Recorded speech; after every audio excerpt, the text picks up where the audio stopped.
Steve Jent joins us. Steve is Executive Director of Sanderson Farms Championship, a wrap-up of the Sanderson Farms Championship. Good morning, sir. How are you?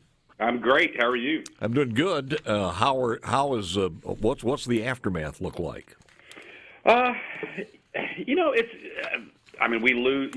We've got a lot of volunteers that have to go back to work, and we're trying to get everything off the golf course as fast as possible. Of course, with no hospitality this year, hopefully that'll be faster than normal. But a lot of paperwork, a lot of trying to figure out kind of where things stand. A lot of shipping boxes here and there, and just trying to get things from the golf course into storage and back to the office and move on to next year. How fast does the television crew get out of there?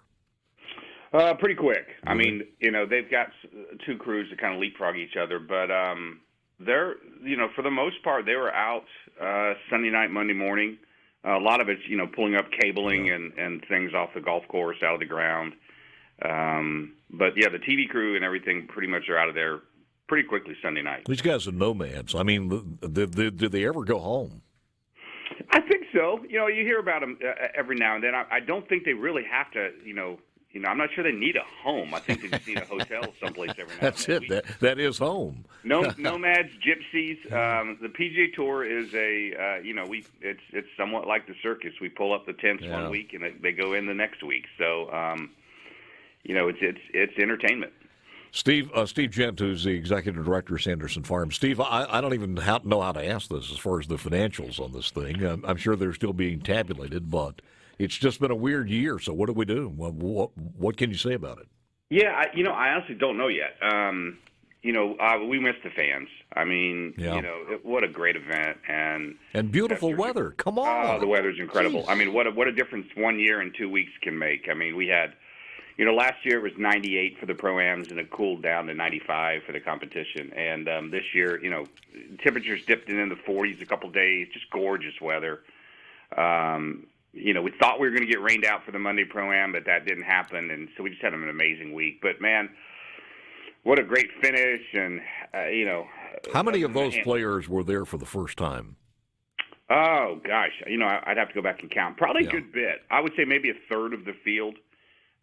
You got to remember this year's a little different. We typically get a lot of guys coming, promoted to the PGA Tour up the Korn Ferry Tour, but the tour's somewhat doing a 2-year exemption season here. But we had a lot of guys that, because they didn't play much in the spring, guys are just the players are out there looking to play. So we had a lot of guys who'd never been here, which is great. Compliments about the tournament were phenomenal. I did hear a couple of people who were there said that there was some great feedback, great comments from some of the first-timers.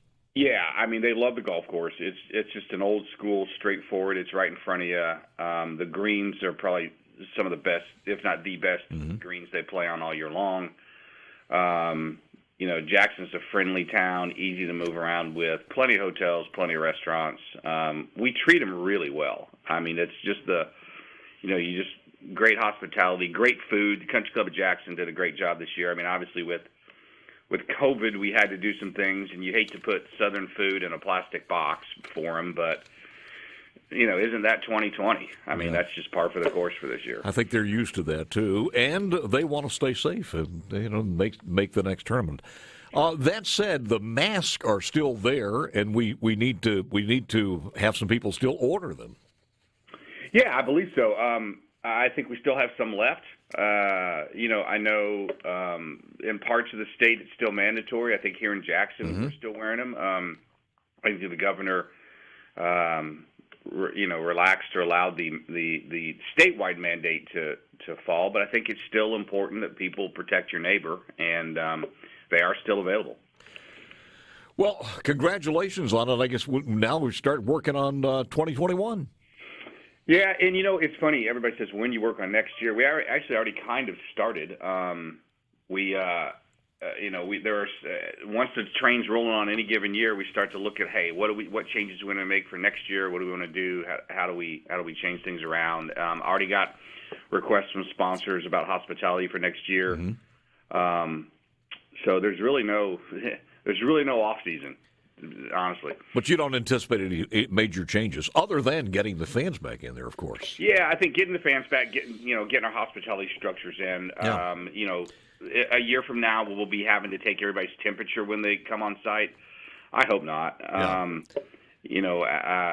Will we have to have more shuttle buses? I mean, that's the thing folks don't understand. We had to spend more money on shuttle buses this year to allow people to social distance when they came in as volunteers or caddies. We had to spend more money on health and cleaning and sanitization that we would ever have. But we'll sit back here in the next few. People want to get paid from us, and we're looking to still get some things in. And will next year be also the same standalone type scheduling? Oh yeah, we're locked into our own date until we decide we don't want it anymore, and I doubt that day will come. True. And we are the same week next year. We're the September 27th through October 3rd. We follow the Ryder Cup. So again, I think it'll be a great week on the schedule. Well, the ancillary thing to this is that all of the byproduct of this goes to the charity itself, the Children's Hospital, and there are miracles being done there every single day. So remember that. If you want to order the mask, just go to the website because I think you can still do it there. You can. Sanderson Farms Championship.com. All the information about the tournament's there. Correct. I mean, the new I think it's the Joe and Kathy Sanderson Tower is going to be dedicated here in a couple weeks. And yeah, everything that we're doing here for Friends of Children's Hospital and the kids at Babson, we're hoping we can get close to what we did in 2019. I just don't know, but then there's about another 300,000 that typically goes to other 30, 40 other charities. So we're going to try to get as close as we can. Steve, thank you, sir. Good job this year, and when you need us, give us a call. Thank you. Same you here. Got it. Take care. Thanks for having me on. Steve Jent, who's the executive director of Sanderson Farms.